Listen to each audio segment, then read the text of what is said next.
হারোয়ায় মহিলাকে গুলি করে খুনের চেষ্টার অভিযোগ উঠেছে।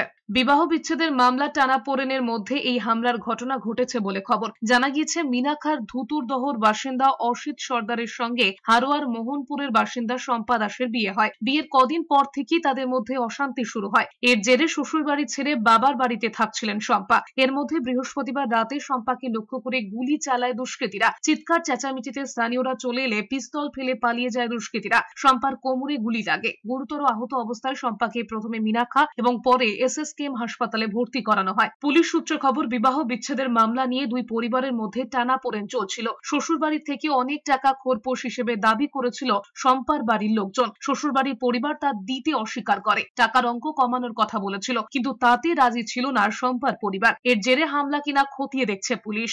হঠাৎ আচমকা রাত 2:30টার দিকে ফোন আসে যে এরকম এখানে একটা গুলি গোল্লা হয়েছে। সঙ্গে সঙ্গে আমরা রাত্রে আসি, এসে দেখি মেয়েটা অচৈতন্য অবস্থায় পড়ে আছে, রক্তাক্ত অবস্থায়।